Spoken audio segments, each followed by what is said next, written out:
Hey, what's up, guys? Tugi here, back again. Well, really, it's Tired 24 here today, but that is okay. We're back again with another episode of my new Toronto Blue Jays franchise mode series right here on MLB The Show 18. It's been a couple of days since the first episode. Sorry for that. For those of you, of course, who pay attention to the channel regularly with all the NHL stuff, you'll know I've got some personal stuff going on.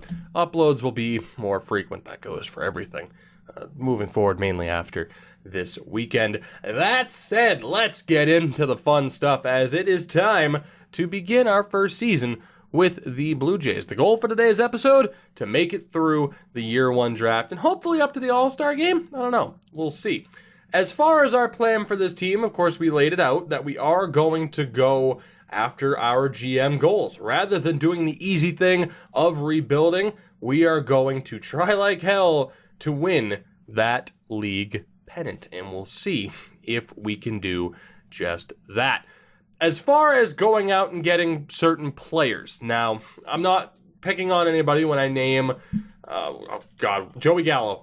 I lost track of what I was thinking of for a second. I'm not picking on anybody when they say, hey, go out and get Joey Gallo. The problem with that, the asking price is a tad bit high.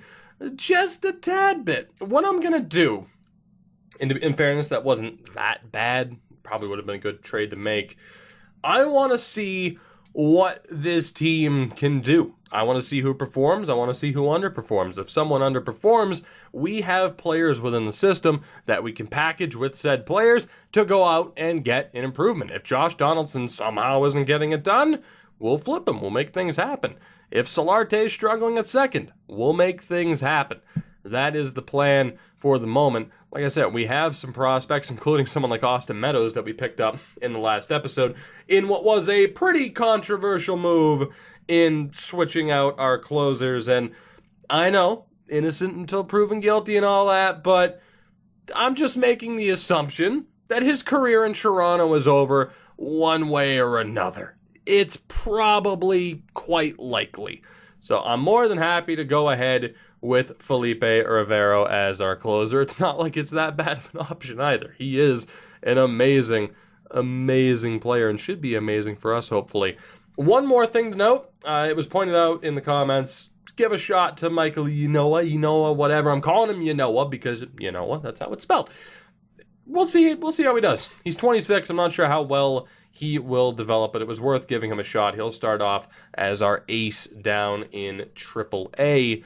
And with that, we're pretty much good to go. The one thing I am going to do, probably after the first month, is I'm going to give the game control over the 40-man so that it can call up and send down certain players who are performing well or who are not. As far as the scouting goes, of course, we didn't have all that much luck when it came to what scouts were available. So we have our 3 top scouts here actually working on discovery, while Sargent here will be focusing on getting that, that head start on scouting out some of the talent. So in terms of scouting out the West, I'm not sure. We may just go ahead and use Ship to do that.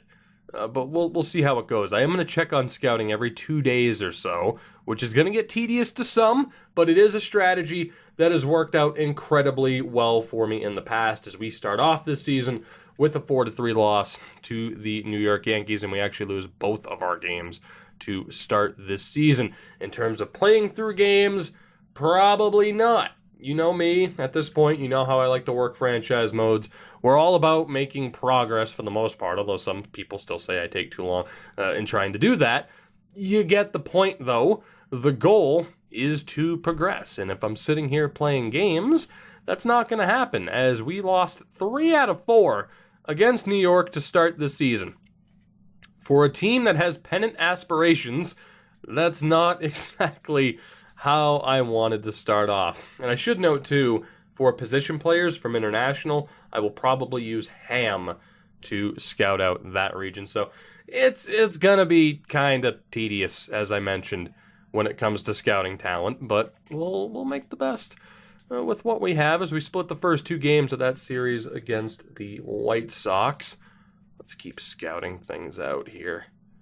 And Ship, move you over. And Sargent, you go ahead and scout Dale Springer.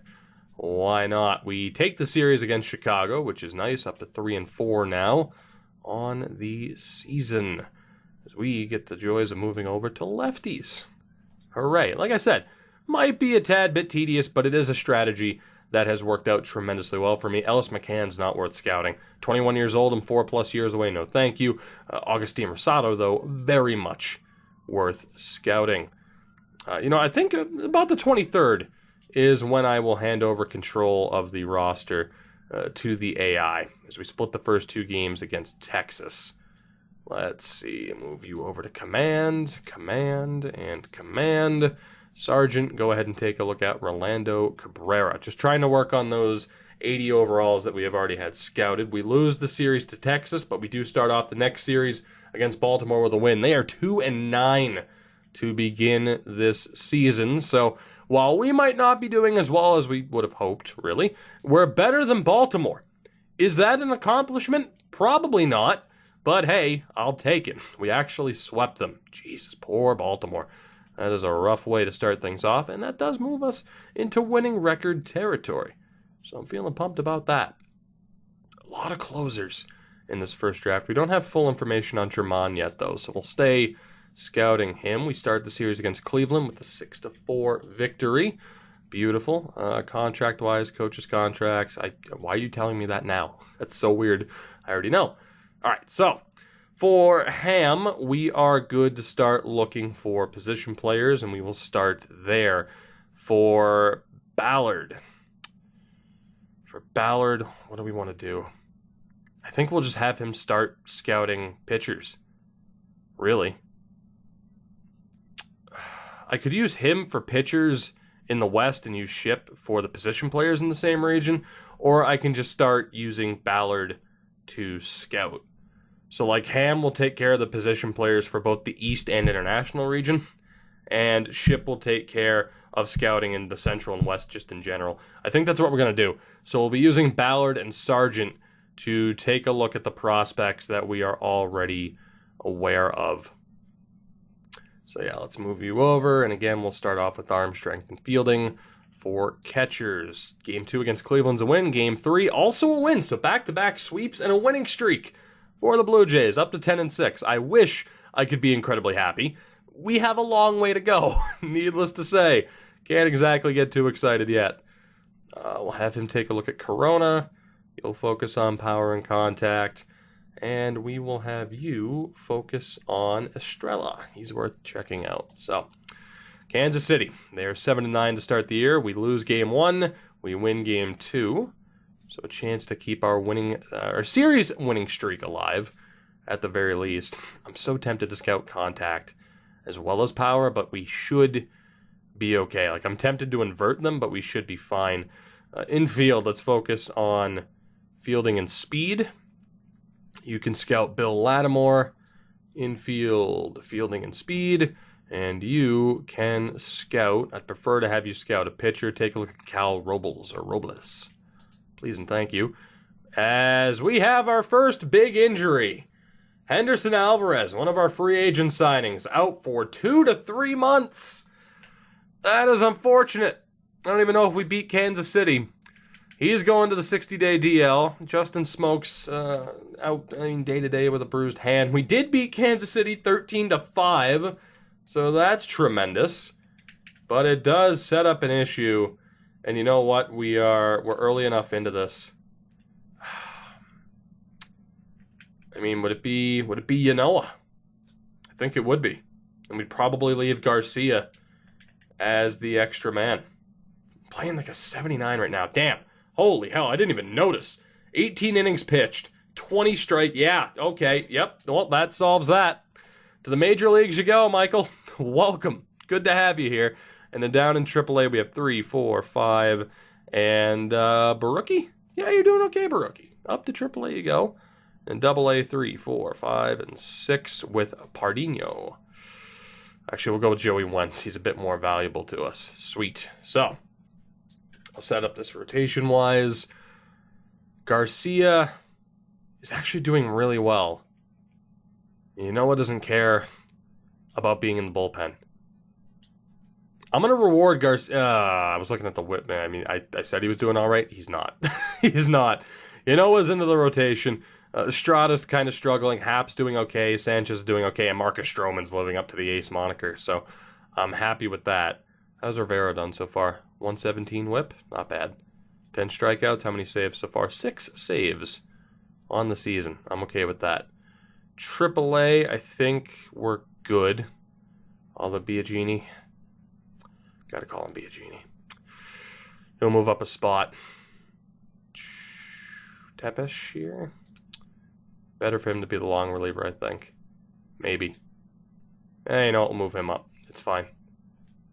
I'm trying to think why I had this organized the way I did. It's okay, though. Maybe. Possibly. It's still on auto. The game will fix it for me. It'll be fine. Let's move on. We did sim the 2 days, so we have some scouting to take care of. Infield, let's go. Power and contact. Infield, power and contact. You get to scout out Vesperis. And you, I mean, you're good with everybody, so it doesn't matter. But you'll still take a look at a pitcher in Cliff Hernandez. And you know what? Roster control goes over to the AI. We'll see what it does in terms of call-ups and send-downs. We are playing the Yankees. We win Game 1 and Game 2. So a little bit of vengeance. We actually have the better record. We've played one more game than them, though. 14-7. They are 13-7. So this could be a pretty big series for us early on. So infield, we're good. Outfield, wait a minute. I feel like I screwed up something there. Remember how I mentioned tired 24? I am quite tired. I feel like I did. I went arm strength and fielding. I thought I was on the outfield. That's where I was supposed to do arm strength and fielding. Whoops. I don't know if I scouted out speed for the infield now. So, I'm going to... infield? Jesus. I knew this was going to happen. Let's go speed and contact for the infield. Just because I feel like I already wasted a week. So, that's fine. You need a pitcher to scout, ideally. And you can take a look at Zamora. You can look at whoever, so we'll bring you back up to Mishaud. The Mishaud. That's good. Game 3 against the Yankees. J.A. Happ gets roughed up a little bit, but we do take Game 3. And Game 4, we cannot complete the sweep, but 3 out of 4 against the Yankees at this point in the year, I will take it. Let's focus on the outfield here. Arm strength and fielding. Again, you need to ideally look at a pitcher. We'll go to starters. You'll take a look at Andy Stevens. Please. Thank you. That was weird. And Ellis McCann, no. Dale Springer. I'd like to get a full report on Dale Springer, so let's keep him there. That's good.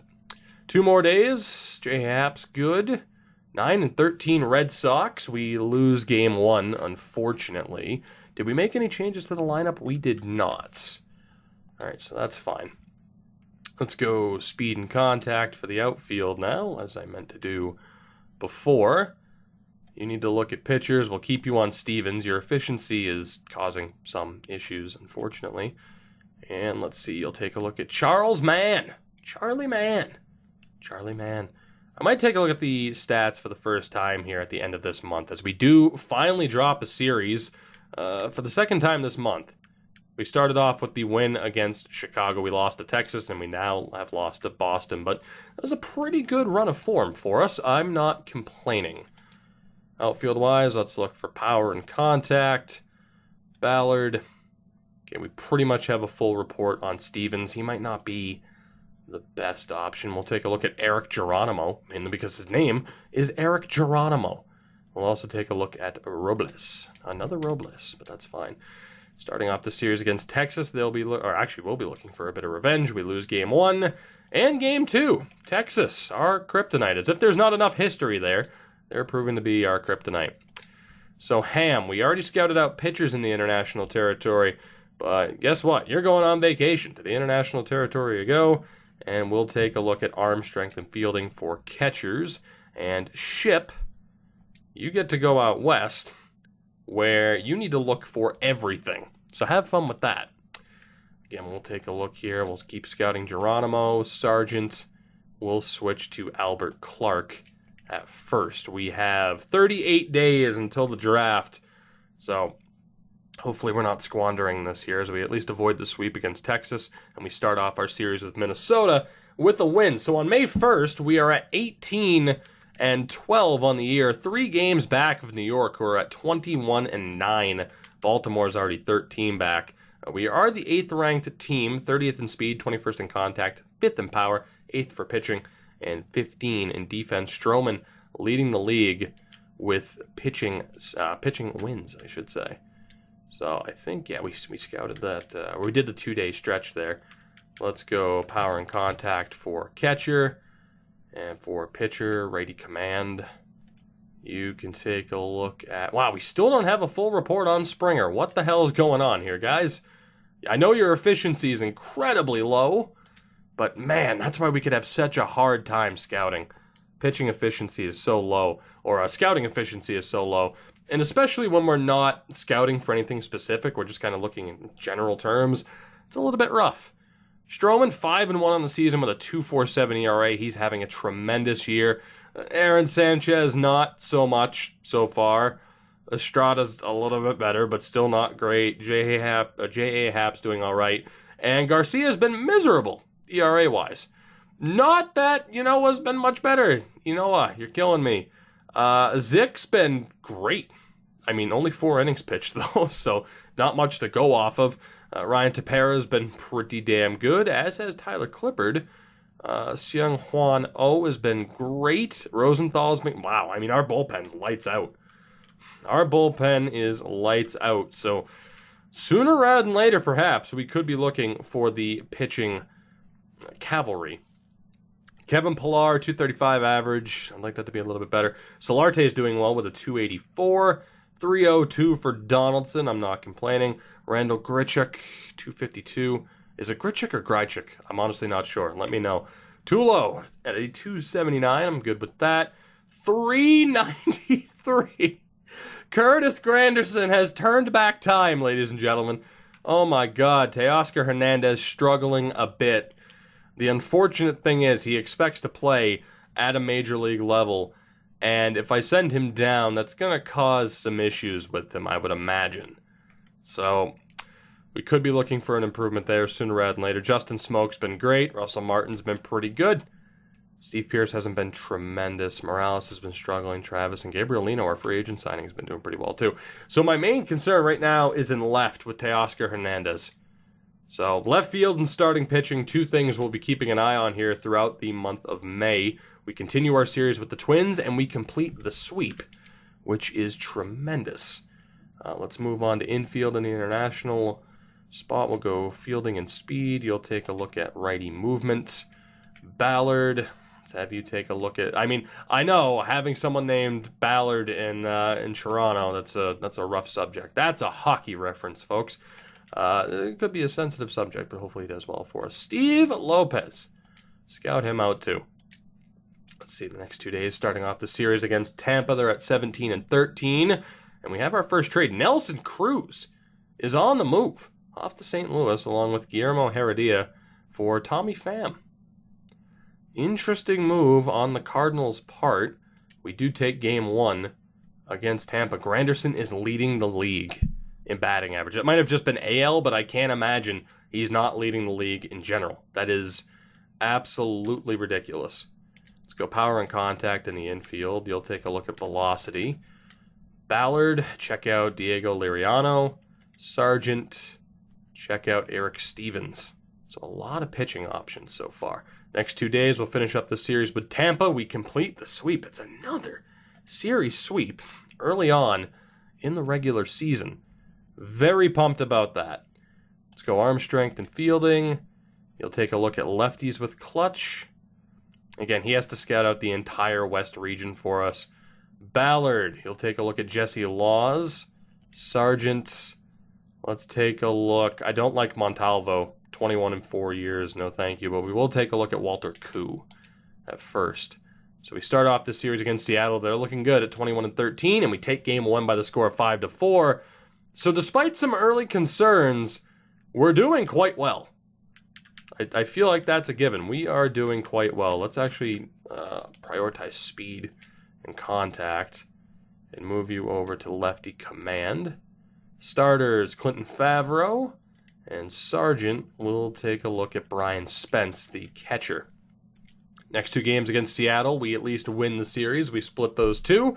We're up to 25-13 on the year. And outfield-wise, power and contact. I'll move you over to lefty movement. Ballard will take a look at Kodosky, tremendous name. Sargent will take a look at Evan Castillo. Not too shabby. Next 2 games here, both against Boston, 3-game series against the Red Sox, and a AAA prospect, Richard Urena, has gone down for 2 to 3 months with a torn hamstring. Not ideal. To the 60-day DL you go, although we did take this series against Boston already, 5-2 and 3-0. The Red Sox at 21-19, not quite as good as you would have expected. And as we have apparently found all pitchers in the West, by the way. We were on what? Oh, shit, I don't remember what we were on. Did I start on lefties or righties?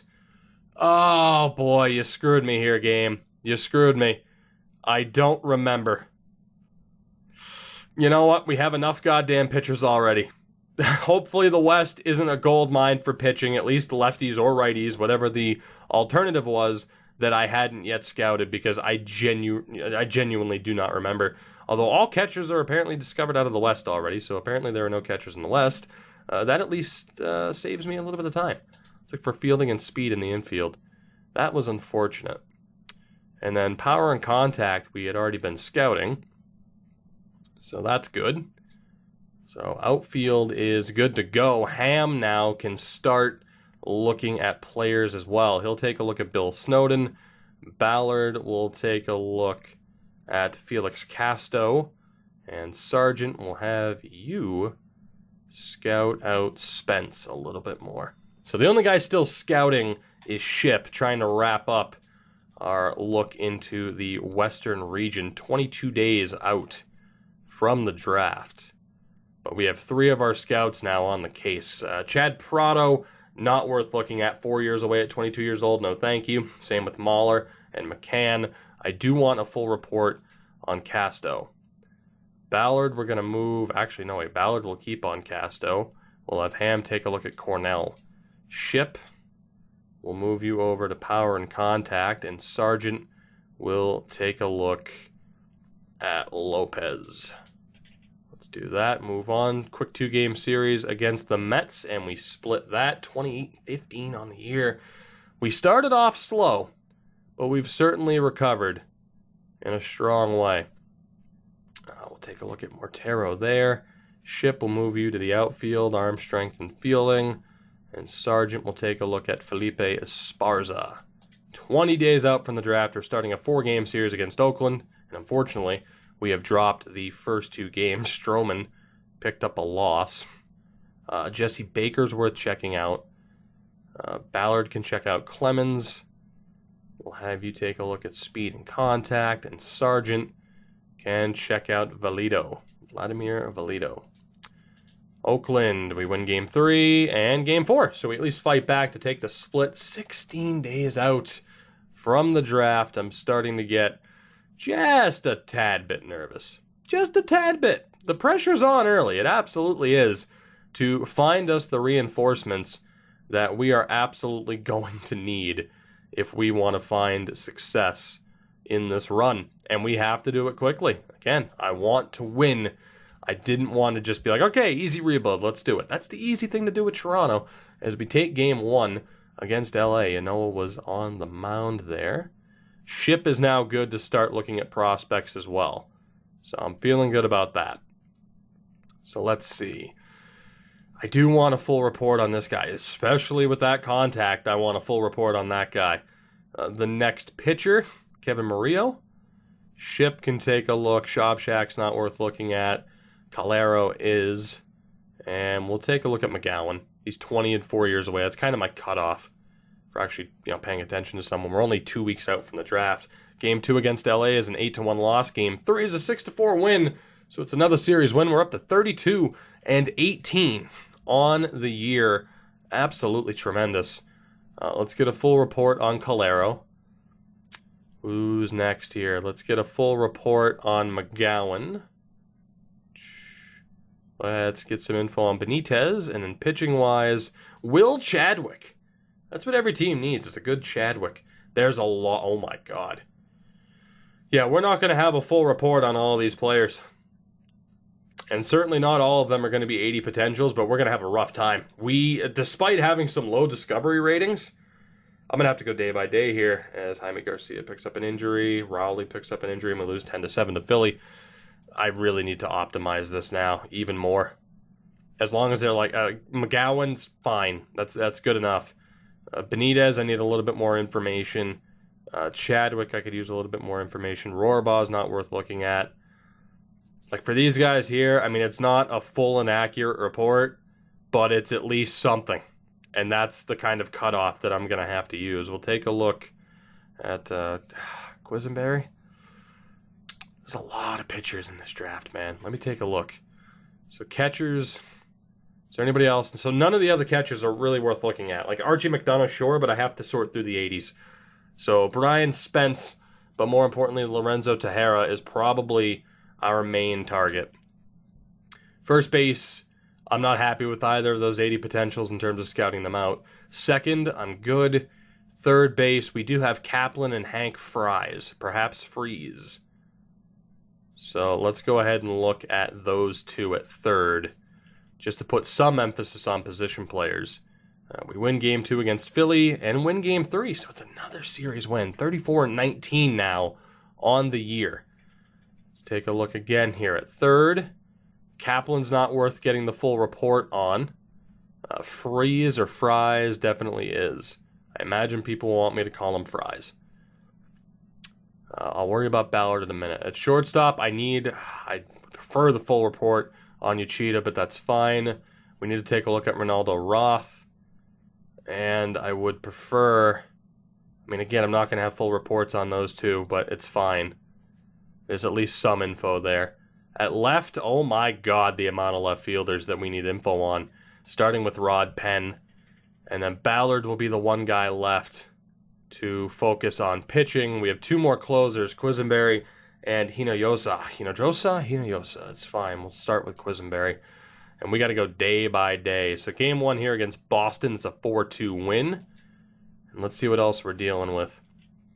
So again, just to double check. Nobody at catcher, nobody at first, nobody left at second for 80 potentials. Fries is down to a 75. Cheetah's there. Dave Edmonds isn't worth taking a look at. Esparza, Hayes, that's good. Left field, we need to look at Doug Hernandez. We need to look at Richard Ahn. And we need to look at Darryl Bryan. And pitching-wise is Quisenberry. Wow, Quisenberry dropped. Big time.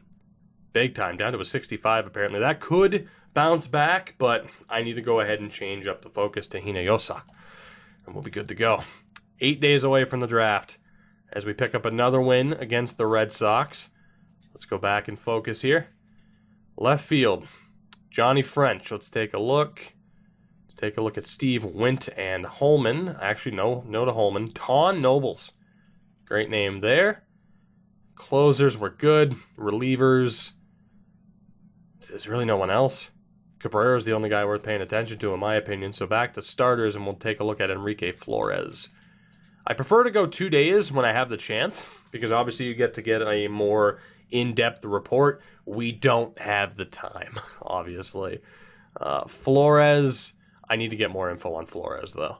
I know the guy already had him assigned, but damn it, it's habit. Nobles. See, that's what I'm worried about. He looks amazing. I need to know for sure. And to be honest, there aren't that many 80s left. I want to get a full report on Nobles. I want to take a look at Hennessy as well. Then moving over to center, there's nobody else. And then at right, it's just Austin Blackburn. So from here, instead of scouting 75s as we move into June, instead of scouting 75s, I'm going to focus on the 80s that have the incomplete report. So let's take a look here. Like at center, we don't have to care about Shop Shack. Blackburn dropped down to a 75, so we'll ignore him. I'm not too impressed with McGowan. I could get a full report. I at least want it in green. I don't want the yellow accuracy. So Hennessy is the first guy I want to scout there. which we were already scouting him, so it's fine. Catcher, nobody else, okay. Nobody at first, nobody at second, nobody at third. At short, though, we have Esparza, and we have, actually, Batista's worth looking at, too. Let's take a look at Esparza and Andrew Hayes to start, and then, of course, we still wanted to keep an eye on Flores. Starting this series against Detroit, 5 days out from the draft, we get an 11-4 victory. We're closing in on 40 wins, potentially before the draft, which would be absolutely tremendous. Do we have any relievers here? Just Cabrera, and I want a full report on him. From there, in right, I want that full report on McGowan. At center, we're good. At left, we're good. Shortstop, we're at least in the green. Okay, so, do we focus on pitchers? Because I know that there were still quite a few pitchers, mainly starters. Yeah, we're going to focus on starters. This could be a really good draft for starting pitching. There's a lot of options. So we'll take a look at Kodosky, and we'll take a look at Les White. So we'll focus on starting pitching from here on out. There's a couple of minor leaguers come back from injury. We have had a couple of call-ups. Jesus. So Biagini there. Biagini. It's Biagini. Had done well. I'm intrigued, though, by who it might have called up. Jeez, of course, Vlad Jr.'s killing AAA, by the way. You know what? We'll just skip this. And we'll see if it made any call-ups or send-downs after the draft before we wrap up. Actually, before the draft, ideally, just because there'd be a decent amount to talk about. So let's take a look again. All hands on deck starting pitching-wise, I'd say. Or did I just... No, I just started that here. Next game against Detroit, we take 2 out of 3. 2 days away from the draft. Let's see who else we have here. I want a full report on Liriano. I want a full report on Hernandez and Laws, as well as Les White. So we are running out of time. Off day there. Let's see. It's down to the wire. Who is worth scouting? Israel Lopez. Fernando Feliz. It's worth getting a full report on Lattimore. And Giovanni Chavez. So we are going to have some pitchers that we don't know enough about heading into this draft, and we could miss out on somebody great because of that. Obviously, that's a side effect from having 2 scouts who have abysmal efficiency. So hopefully we can get a little bit lucky in the future. We'll scout out that day. I'll be able to set us up for one more day, and then the draft will be here. So let's take one final look. I want a full report on Feliz. Let's take a look at Chavez, Mike Marion, and Delgadio. Those are the final ones. Let's do it. So we have quite a few 80s that we still won't know anything about, but it is what it is. Taking a look at our stats here. Stroman at a 3.16 ERA, Stone Cold approved. Pretty good. Pretty good. I'm not complaining at all. Sanchez has recovered a bit. I mean, I'd prefer most of our starters, of course, to be under a 4.0 ERA, but he's okay. Estrada's really improved. Michael Yanoa has really improved, and J.A. Happ's doing okay. So our starting rotation has really started to pull it together. I mean, you could still talk about an improvement. Biagini here ended up getting called up as well, which I'm certainly not upset about. So our pitching staff's really gotten it under control. Obviously, though, we could still look for an improvement, especially when we're doing this well this season.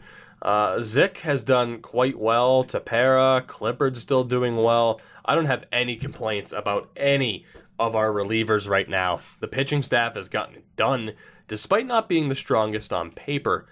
Garcia did get sent down to AAA in favor of Biagini, and he has done incredibly well. He's too good for AAA, but struggling at the major league level.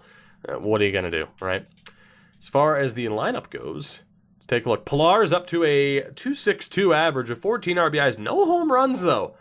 Kind of surprising. I know he's not a power hitter, but you would have thought he might have one dinger in there, especially when Solarte has 9 home runs, 31 RBIs, and a 2.74 average. I said he might struggle. Nope. No, he is not. Donaldson, 18 homers, 43 RBIs, and a 3.01 average. Grichuk at a 2.84. Absolute monster. 257 for Tulo. 301 average, so Granderson's still hitting over 300, which is insane. Teoscar Hernandez has bounced back to a 234 average with 7 home runs and 22 RBIs. Justin Smoke at 10-25 and a 255. And Russell Martin still hitting 283. Obviously, the bench options aren't the strongest, but we're doing well. Obviously, we could look for improvements, but there's no one doing so badly that I'm like, okay, yeah, we have to get rid of them right now. So we're going to give it a little bit more time. We have time. I mean, we have until June, July. I was going to say June. It's not. It's at the end of July. We have until the 31st before the non-waiver trade deadline kicks up. So we have plenty of time to ride with this team and to see how it goes. As it is, we're in the fight. I mean, the Red Sox are 10 games back of the Yankees. There's still a long way to go. A long way to go. But we are in the fight right now. And in terms of the wild card, we're there. A lot can happen, though. A lot can happen. For now, though, what is going to happen, because I'm not going to make you wait until next episode, silly. It's draft time. Can I keep up? Wow, we just got spanked by the Yankees back-to-back. 8-0 and 7-0. Good Lord. Can I keep up my run of form in terms of great, if not good, drafts that I've been doing on Twitch? That's my question. We have the 12th pick in this draft. Let's see what we can do. Here we go. So, where to start? Of course, with all of these 80s. Of course, there aren't as many as they would have shown before. Diego Liriano. Looks pretty good. Stamina's all right. Hits per 9, Ks, walks. I mean, the promise is there. I'm not going to say he's a favorite, but, he's there. Dalton McGowan, not as happy about. Contact is just okay. Power is just okay. I mean, he's all right. The speed and the stealing's good, but overall, he's just all right. Lauren Tyrone, 4+ years away at 20 years old as a closer. Hits are good, Ks are good, walks are a bit meh, velocity and break is solid. He looks like a really good option. He does, but we also have Toby Cruz, who's supposed to be ready next year. Hits per 9 are okay, Ks are high. Velocity is a bit low. Seems to be more of a breaking ball closer. I don't know for sure if I want to go for a closer because of who we have, though. But I am going to stay in the habit of taking the best player available, if I can. Andy Stevens, not really sold on him either. I'm looking for that one guy that really jumps off the page as, yes, this is it. This is the guy to take. James Hugh? Not exactly looking like that guy either. Brian Spence, the catcher here. I'm used to saying the closer. The bat leaves a bit to be desired. Definitely more of a defensive catcher. Can also play the outfield, though. Don't know if we'd want him to with that 20 speed. We have Eric Geronimo. Again, I'm gonna pass up there for now. Jose Calero. Contact's okay. Power's kind of meh. No one's really jumping off the page here as that go-to selection, and we are running out of options. Fernando Feliz, there's not as much to go off of. We're going to run out of options. Will Chadwick. And then there was Andrew Hayes here towards the top. There's no one that I'm overly impressed by, which is unfortunate. Uchida was at the top of the list. And again, not really impressed. It's looking like we're going to have to go for a pitcher here. And like I said, we only have 3 that are showing up. All 3 look to be pretty damn good. But I feel like I'd rather take the risk on a starter. I don't know. We're going to have trouble in this draft. I can just tell due to our staff. Right. So Geronimo, Stevens, Liriano, and then at the top of the list is Chadwick. So let me see here. Obviously, the ETA for Liriano is better. He is also older than both Chadwick and Stevens. I want to see how this goes through. Actually, let me take a look at Chadwick here. So, solid stamina. Hits are low. Ks are just okay. Walks are just okay. Yeah, he's not the guy. Let's look at Liriano. Stamina's good. Hits are okay. Ks are good. Walks are good. Home runs is a bit low. Breaking velocity, control. Low injury risk as well. Liriano's looking pretty good. And then Stevens. again, the hits, the Ks, they're too low. It's going to come down to Liriano or Geronimo. And Liriano has him in the stamina department, but he also has a slightly less accurate report. So I'm feeling like it's going to be Liriano or one of the closers. And I feel like I'd rather take my chances with the starter, with the starting pitcher that I want, and then hopefully one of these three fall to the second round, and it's the best of both worlds. Because from there, Brian Spence, he's not a first-round pick. We have somebody else here, Phil Cornell, might be a good second to third round pick. Like, he's a good fallback if one of the closers aren't available, but we can't risk taking him this early. So, I'm going to go with my gut here. I didn't plan on taking a starter, but Diego Liriano is my pick, the Dominican pitcher, 21 years old. Let's see what happens. Is Diego Liriano going to be the guy? And I think all of the closers just went immediately after. I think they did.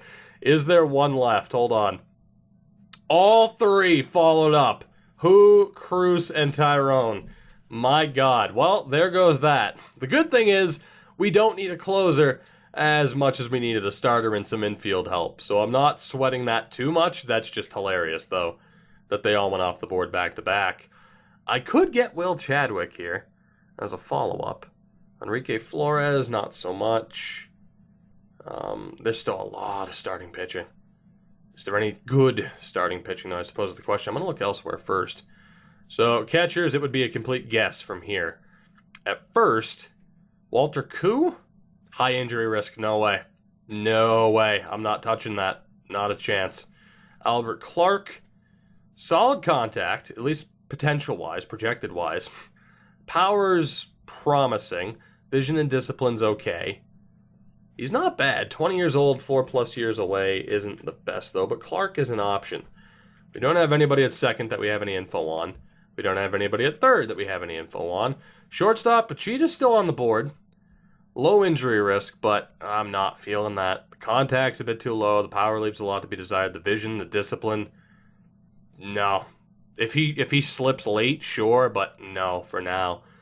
Same thing with Hayes. It's just the bat leaves too much to be desired. The fielding and the speed's solid. The bat leaves a little bit too much to be desired, but he may be an option. If it came down to, did I look at McCall earlier? I don't know if I did. I don't remember what first baseman I looked at. I think he's off the board. If it comes down to Clark or Hayes, I'd probably go with Hayes. Ronaldo Roth. Doesn't look to be as complete. Maybe a little bit better batting-wise, but the fielding drops off. So Hayes looks to be the most complete product right now. Hernandez. Doug Hernandez would be a risk because we are not at a 50% accuracy on him, but the contact's decent. The power looks very good. The fielding, the arm strength. It might be worth taking the risk on Doug Hernandez. Or Darryl Bryan. Jesus. Again, the report's not accurate, but goddamn, if we're going to take the risk on anyone, it's going to be Darryl Bryan for that bat. Johnny French here. Rod Penn. Decent contact for Rod Penn. And good. Rod Penn might be a late steal, too. He's 22, though, and 4+ years away. Never mind. I know the potential's a little lower, but, I want to say trust me on this. And if you've watched how I draft on Twitch, you probably trust with what I'm doing right now. Other people are probably like, what the hell are you thinking, looking at 65 potential guys when there are 75s and 80s on the board? Have some faith. Let's see. Benitez. Again, the bat's just not there. So, we can take the risk at first with Clark. We can go shortstop with Hayes. Or we can go for the big time, Darryl Bryan. High injury risk ruins him. He's going to have a great bat, but he's going to have like 20 durability. However, there was another one in Doug Hernandez that is worth the risk. And because we already have a starting pitcher in this draft, I am going to go for Doug Hernandez. Chadwick's immediately off the board. Hayes is off the board in the aftermath. So we did miss out on quite a bit. I will explain for those... Oh man, Hernandez is off the board too, or the other Hernandez. We'll see if that was the right decision. We'll see. I will explain the compensation rounds here. Basically, consider it like signing an RFA in the NHL. So Kansas City would have gotten extra picks. Basically, and you'll see once we get to the first year free agency, you have the option to qualify players. They go to free agency. If they get signed, you get compensation. If not, you get stuck with them on basically what's a franchise tag, 1 year, and a very bloated salary. So that is why you have some extra draft picks. Same thing kind of for the competitive balance round, but that pretty much sums it up, just for those who aren't aware. So we have Liriano and Hernandez. Who else is left? Again, Jose Calero, I wasn't huge on, but he's not bad for a third-round pick. I'd rather go with him than a complete risk. Richard Hahn, Steve Wint. All right. Ronaldo Roth. Again, not exactly ideal. Anybody else infield-wise? Unfortunately not. So our options have slipped away quite quickly. It might be worth going for another pitcher here. But again, 21 and 4+ years away, no thank you. Clinton Favreau. Low hits, low Ks, low walks, low control, good velocity, breaks, and home runs per 9. Oh, 3 pitches too as a starter. No thanks. What about Giovanni Chavez? No, thank you. Just no.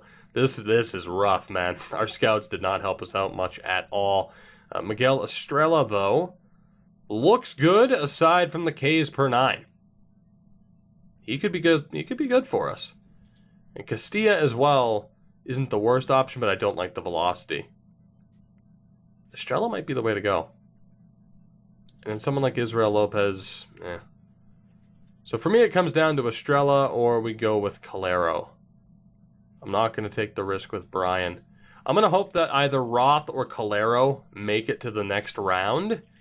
And we're going to go for Estrella here. It's a little bit of a risk because of the inaccurate report, but let's go for it. And man, don't I hope that we end up with some scouts that have a little bit better efficiency next year. So let's take a look at who was selected. I think we're good. Calero's off the board. I think we're okay though. Favreau's off the board. We should be okay. In terms of who I wanted left, that being Ronaldo Roth. Just kind of average. Sums up Ronaldo Roth, but kind of average is okay as long as he has a half-decent potential, which, I mean, for this stage in the draft, 4th round, 6 rounds in this draft, again, for those who don't know, that's okay. Ron White. You know, they're enjoying, yeah, okay, you know, I'm just going to leave it there. That's not a joke to be made. You get the joke. It's fine. So at this point, like, I could take the risk on Brian. You know what? It is worth taking the risk on Darryl Bryan at this point. He is a slugger in every sense of the word. Here's the thing. If his durability is like a 40, perfect, because we could train that up to a 60 and he's useful. Absolutely. Especially considering we're an AL team and we have a DH. If his durability is at like a 20, yeah, but he could still be a DH. So the fact Darryl Bryan's fallen to the 5th round, it's a no-brainer at this point. So Darryl Bryan is the selection. We will hope for the best there. And that brings us to the final round of this draft where we don't have info on anybody. So we get to play the guessing game. You have someone there like Evan Brenner. He's 19. He's apparently close to being there. Again, we don't know much about him. Low injury risk. Has the 80 potential. There's a couple of starters we could take the risk on. None of which, I mean, none of these reports matter. None of those attributes matter. It's just where do we want to take the risk? Again, we have 2 outfielders, a shortstop, and 2 starting pitchers. Could take the risk on a reliever. Wouldn't necessarily want to take the risk on Larry Scandura. Trent Beal? Trent Beal, very versatile. Can play second, short, left, and right. Scanduna can't play anything else. What about Alonso? Can play second and short. Beal's looking like a good option right now. Let's take a look. Sean Bassett can play short, third, and left. Huerta can't play anything. So right now, Bassett or Beal are looking pretty good. Robert Battle, tremendous name. Can play left or right. Ordonez has no secondary positions. So we either take a risk on a pitcher, which we already have 2 in this draft, or we take a risk on an infielder, and I think I'm going to go for Trent Beal just for his versatility. He's 21. He's supposedly going to be MLB ready next year. At the very least, he could be another great depth option. So that completes the draft. Have no fear. It's going to, at this point, you're going to get a look at who we just drafted. From there, I'm going to go through all of the teams, and we'll kind of look at what teams did well. So you might not want to stick around for that. That's going to push the episode into lengthy territory. If you do stick around, though, cool. At least you'll know whether or not I royally screwed up. So let's see the results. Promising. No D potential players, which I'm very proud of. For those who don't know, the potential scale, so an 89 is a B, 90 and up is an A potential, 80 to an 89 is a B, 70 to a 79 is a C, so on and so forth. So we ended up with 2 B players and 4 Cs, which I'm okay with, given how bad our coaching staff is. Diego Liriano is a tremendous player. 21 years old, 73 overall with that 89 B potential. He's got a little bit of work to do, but he is no doubt going to be a starter for us in the future. So we absolutely hit. Whether or not that was the best player available to us at the time, that I don't know. But Diego Liriano is one hell of a pickup. So I am very happy with that selection with what I believe was 12th overall. Doug Hernandez was our second round pick. And for a C potential player, he's great. 21 years old, 70 overall. And you'll see why I say they're great when we look at how other teams drafted. But Doug Hernandez is tremendous. 21 years old. The kind of, like, when you start saying, like, okay, this guy's probably MLB ready or at least deserves a shot, for me has been around a 74 to a 75 overall. So not unlike NHL 18, where you could at least start playing someone on the fourth line. So Doug Hernandez, he's 21 years old, but he's only a few overall points away from being at least a depth outfielder. You look at the power that he has as well. He could be a pinch hitting option for us within the next 2 years. So I'm very happy with those 2 picks so far in Liriano and Hernandez. We move on to Estrella, who, as well, a 66 overall for a 20-year-old is a very, very good starting point. He is a 75 C potential, but perhaps a future long reliever or even a 5th guy in the rotation for us. So without seeing what the other teams have done so far, I am very happy with our first 3 picks. And then we get to more of a project. So you see why a 66 at 20 years old is great. And especially once you're in the 70s at around 2021, that's tremendous. Ronaldo Roth is more of a project, but we knew that, and that's why we waited until the 4th round to get him. He's 18 years old, he's a 50 overall, so he has about 25 points before we even start considering him at the major league level as a good option.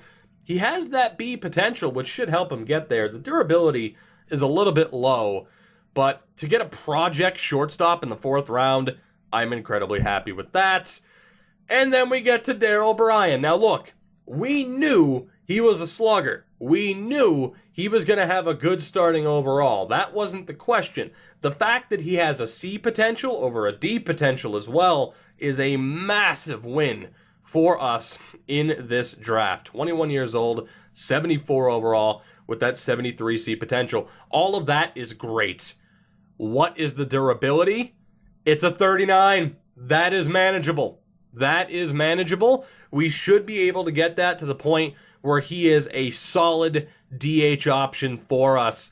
So to have Darryl Bryan fall to us in the 5th round, I would have been so upset with myself had I not taken him, had I selected Roth in the 4th and then he was off the board. So Darryl Bryan, what a pickup.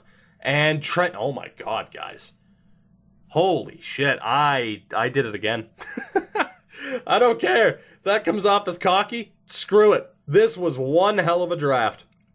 We had very little information to work with, but we did well with the information that we had.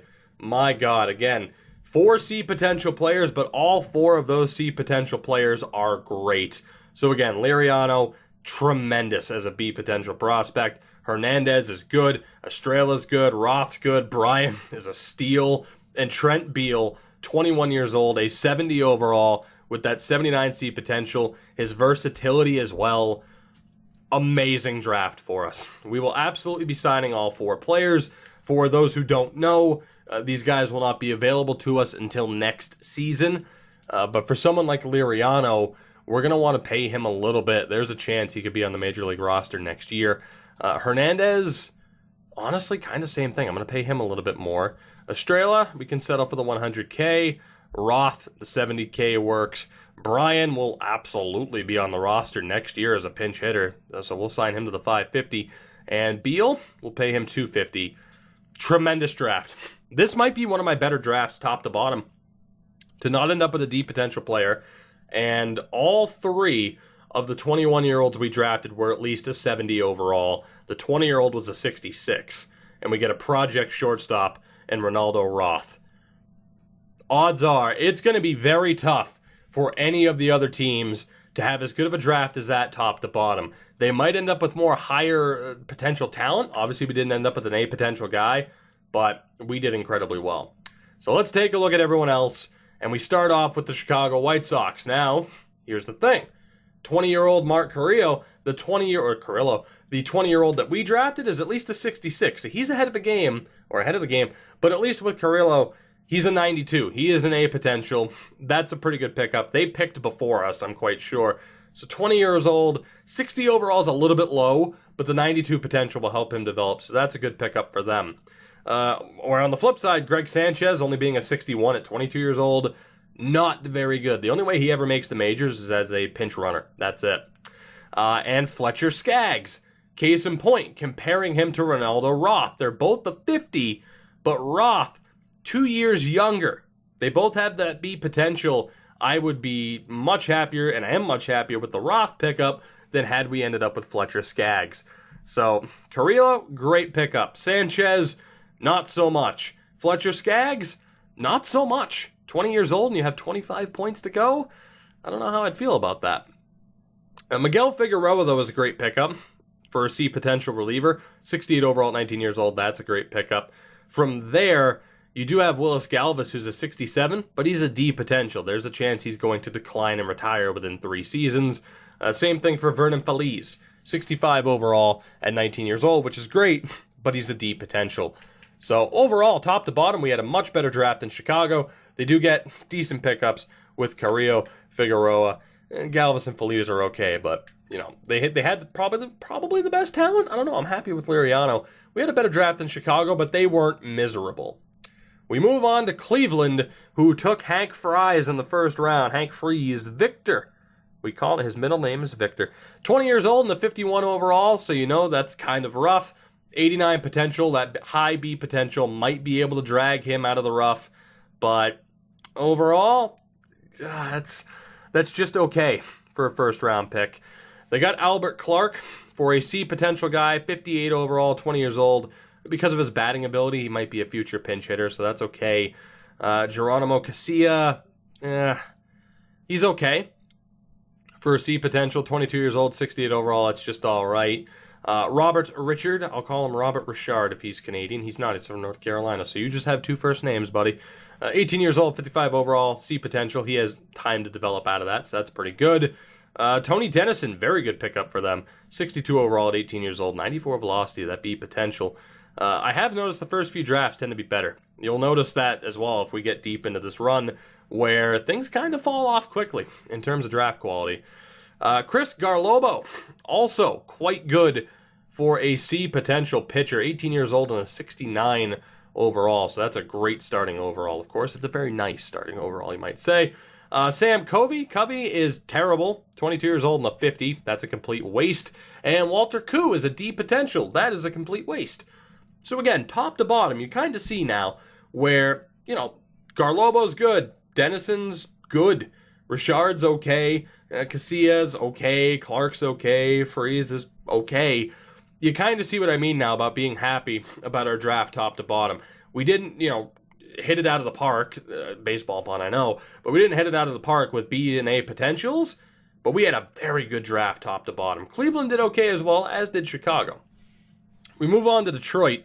Sergio Delgado, 20 years old, 66 overall, A potential. He's obviously a great pickup. They drafted Hans Mettler in the second round. He's a good pickup as well. 61 overall is a bit low at 20 years old, but he has the B potential to drag him out of it. He also has the speed to at least be a pinch running option. Doug Morales, 50 overall is low, but he's 18 years old with B potential, so he has the way to dig himself out of it. Same for Jeff Dunlap. He is a C potential, even at that 70. So 60 overall, 18 years old, that's pretty solid. Billy Rudolph, 20 years old and a 57. That's a bit low, but it's still okay. And Jay Kirby, 65 overall, 19 years old, C potential. That's pretty good. So Detroit as well had a good draft. I wouldn't say any team we've looked at so far has had a bad draft. I would still argue we've had the best draft top to bottom, though. But maybe I'm just biased. Maybe. Detroit had a really good draft, though. We move on to Kansas City, who take Phil Cornell in the first round. For a C potential guy, he's great. You look at the batting ability, 68 overall at 19 years old. But again, a C potential guy in the first round, that's kind of rough. But Cornell's good. He's definitely good. Leo Carrera, also quite good. A little bit low of an overall at 57, but he is 20 years old, 85 potential. He should have a chance to dig himself out of it and make it to the majors. Melvin Trimble, perhaps the best name of the draft and perhaps the best C potential player we'll see in the draft. My God, 21 years old, but a 75, major league ready. Extremely well-rounded with that C potential. 77 durability as well. God damn. I gotta hand it to Kansas City. That might be the steal of the draft. Getting Melvin Trimble in the second or third round. I believe that was the in-between. So Melvin Trimble's a great pickup for them. Cornell's good. Rough for a first-round pick, but good. Carrera, he's good. Trimble's great. Alfonso Tejada is great. 19 years old, 67 overall for a C potential. That's tremendous. Chris MacArthur, though, not so much. 21, 57 overall, so he's got 18 overall points to go before he's really considered usable. He might make it, but he'll never get close to the 87, so he's just okay. Charles Rector is okay. No bad drafts here, really. 19 years old, 52 overall, so he has time to dig himself out of a low overall to at least become a usable reliever. Daryl Stark, 22 years old, 60 overall, C potential. I don't know if he'll ever make it. That's kind of a rough pick, but at least it's a late pick. Steve Crespo, 18 years old, 55 overall, 78 potential. Also okay. And then they get down to Doug Thompson, who's 21. He's a 66, but he's a 61 potential. So I wanted to just take a look early on with these first few teams. Normally when I'm doing a draft recap for around the league, I'll just focus on the B potentials are higher. But I wanted to show you guys that C potentials, hey, there's a Fortnite update. Good to know. When isn't there a Fortnite update? I wanted to see, or I wanted to showcase to you that, I completely lost my train of thought because of that. I wanted to showcase to you that C potentials are often quite good. Like Cornell and Trimble, for example, are great C potential guys. So I just wanted to showcase that. But then there are also some rough C potential guys like Stark. So I just wanted to give you guys that contrast between other teams and what we managed to get in that draft, if you're not as familiar with MLB. For the rest of the way, though, I am just going to focus on the B potential or higher players. And with Minnesota, we start off with Eric Geronimo, 68 overall at 21 years old. That is great. 86 B potential. He'll be a future starter. Freddie Kodosky, 20 years old, 62 overall, 87 potential. The 62 is decent. Certainly better than something in the 50s. So that's also a pretty good pickup. And then we get to perhaps the steal of the draft. You know I was looking at him. I didn't take him. And I'm kind of regretting it. There's my first pick. Where, I mean, we were looking at Kodosky. I think he was selected before we got the pick. There's that first name that I regret not getting. That being Jose Calero. No secondary positions, but 19 years old, 51 overall. So the overall's low, but he has a potential. So we'll see what happens with him. And then Alberto Castillo. Oh my God, talk about steals of the draft. 22 years old, but he's a 75. A lot of the per 9 stats are a bit low, but he does have 83 B potential. So Castillo is a great pickup for the 4th round. So overall, a very good draft for Minnesota based off of Castillo, Calero, Kodosky, and Geronimo. They did very well. So maybe we didn't have the best draft top to bottom, but we certainly didn't do poorly. Especially, again, with the information we had at hand. LA starts off. We're Anaheim. Some people get picky. Andy Stevens, 19 years old, 59 overall, 91 A potential. So the overall is a bit low, but he has the A potential. He should turn out to be a starter. Walter Koo, much better than I would have expected. 32 durability, though, is quite low. 20 years old, a 69 overall, one hell of a bat, and steel threat as well. B potential, so Walter Koo, also a great option. Definitely didn't steal a swig of Arnold Palmer there. Julio Corona, 21 years old, 62 overall. That's a bit low, but he at least has the B potential. He might be able to dig himself out of it, but he'll never be a great starter unless something crazy happens. And then from there, Shimizu Uribe, 18 years old, 59 overall, B potential.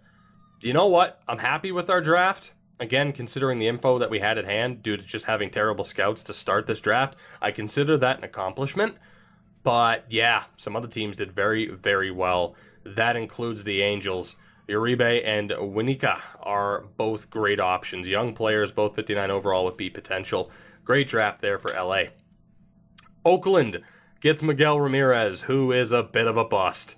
He's a 94 potential, but he's 22 years old and a 53 overall. I'm not sure if that's picking up in the background. I have a window open because it's hot as shit in here.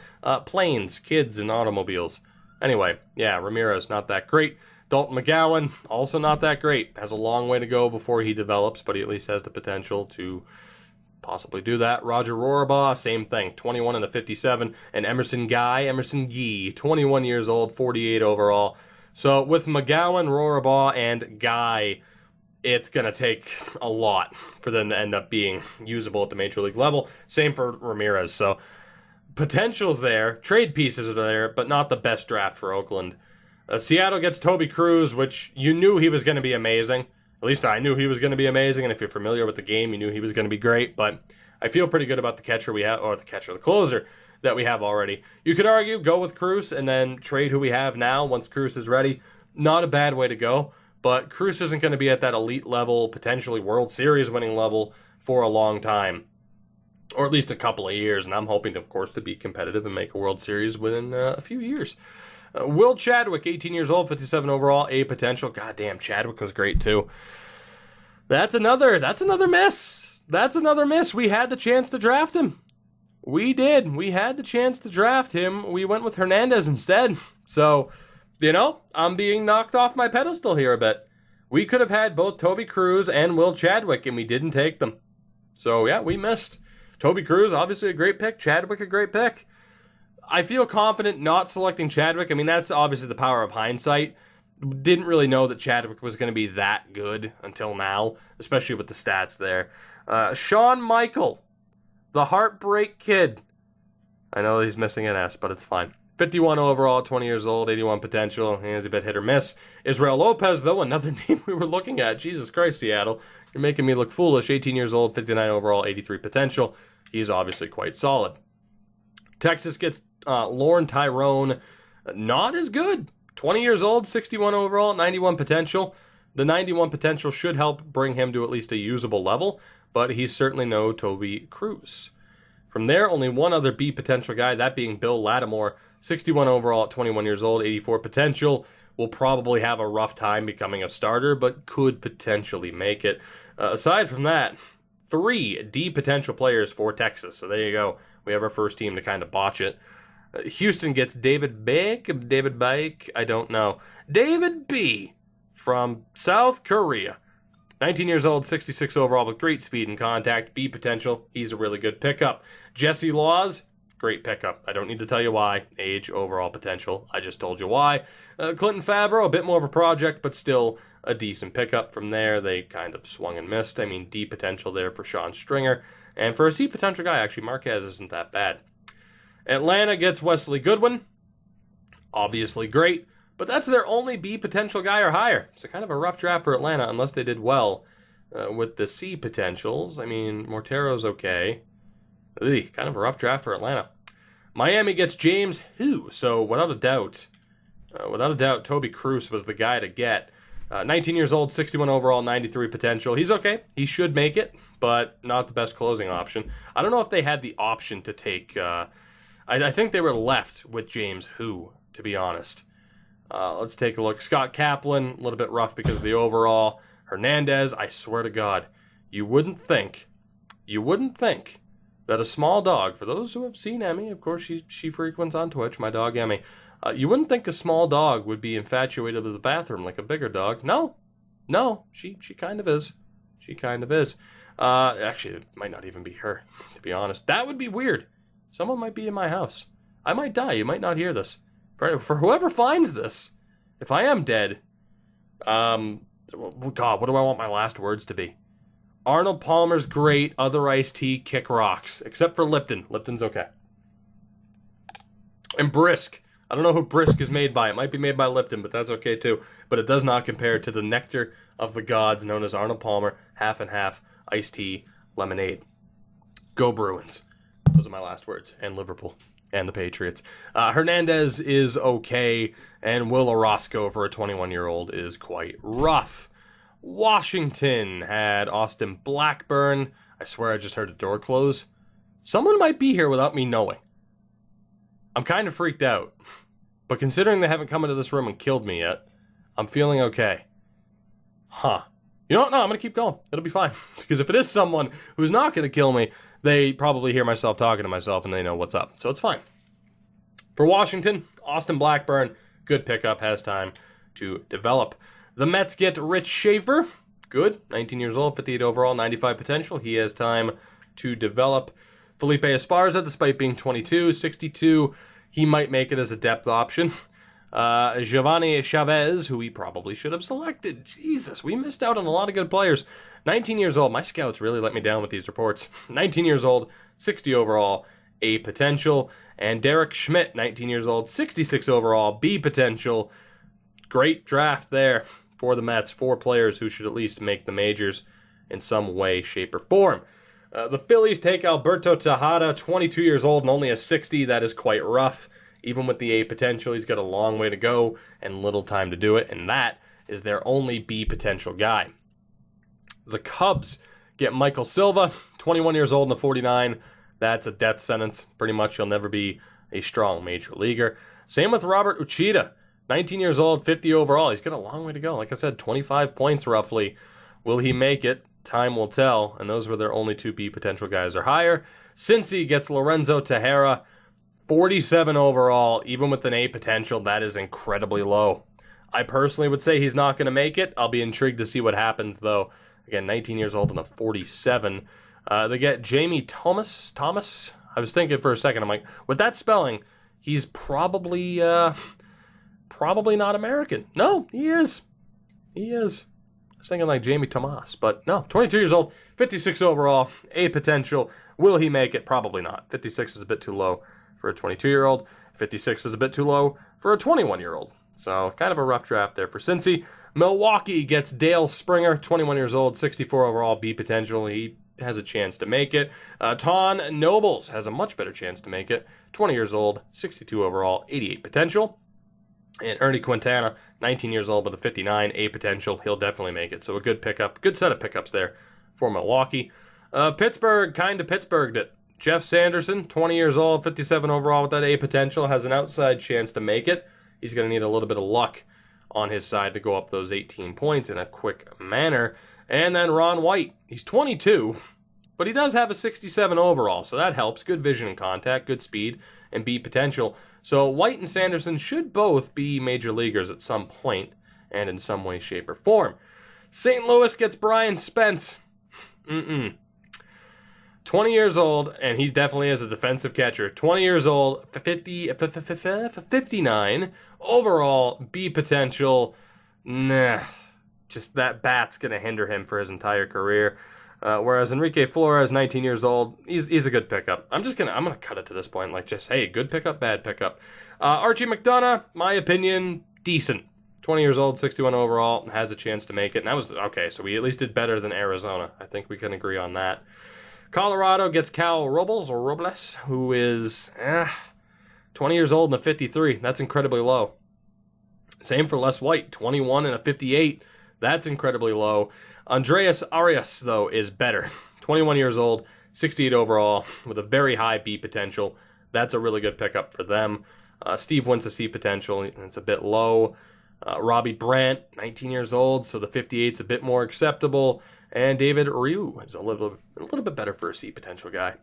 The Dodgers get Reed Hernandez, great project catcher, 18 years old, 62 overall, 89 potential. That is their only B potential guy, and they ended up with a B potential, a C potential, 3 D potentials, well, actually, I thought they ended up with an F.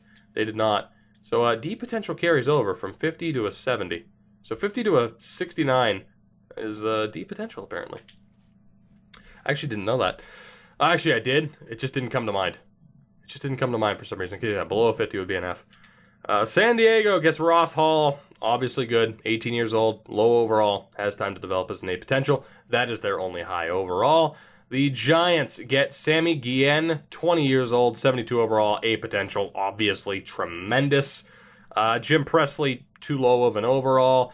Dwayne Amin, way too low of an overall. They do get Perry Coggin in the 6th round, though, and he's okay. He has an outside chance to make it as a B potential.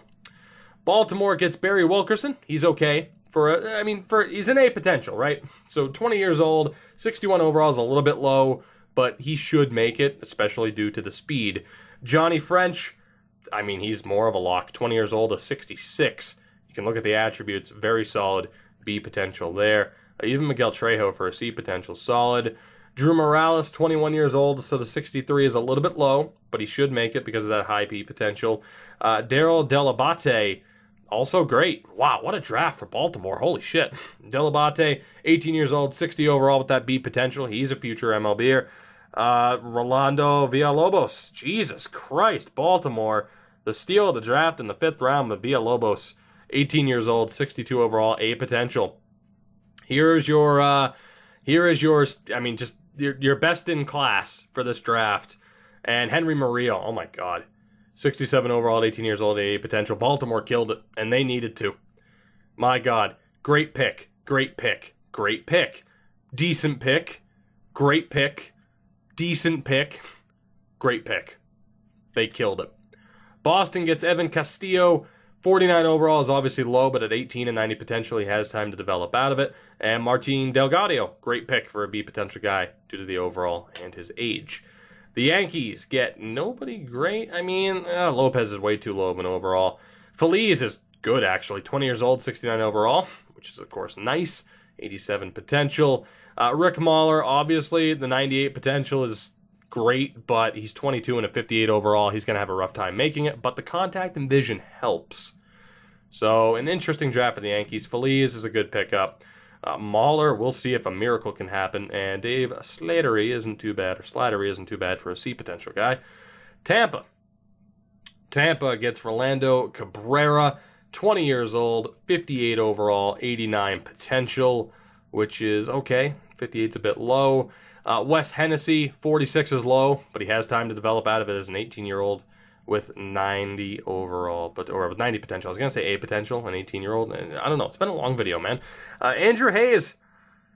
Damn. You want to talk about another player we were looking at that we couldn't get our hands on? 18 years old, 54 overall, which is a tad bit low, but he's a high B potential and has time to develop. So we still had a decent draft. We could have had a great draft had we had a little bit better information from our scouts. That is the big thing that needs to change in this upcoming offseason. So there you go. That brings us all the way through. This episode has been long enough. For those of you who have stuck around, I do appreciate it. For those of you who didn't or skipped ahead, hey, I understand, because that was a shitload of information that you might not have given a shit about, and I completely understand that. In the next episode, we sim to the deadline. We might make moves, we might not. We might even sim through the rest of the season. The question is, will we be a playoff team? We're 4.5 back of the Yankees. Some changes might need to be made. Time will tell. But for now, we're done here. So if you want to, you know what you can do to support this video and this channel, to support myself and my dog who might have gotten into my bathroom. I need to go see who's here. Thank you guys for watching. Like, subscribe, the bell, the Twitter and Twitch links in the description. I play this all the time on stream still because I'm addicted into my veins. Just inject it. I love you all. I'm going to bed. Goodbye.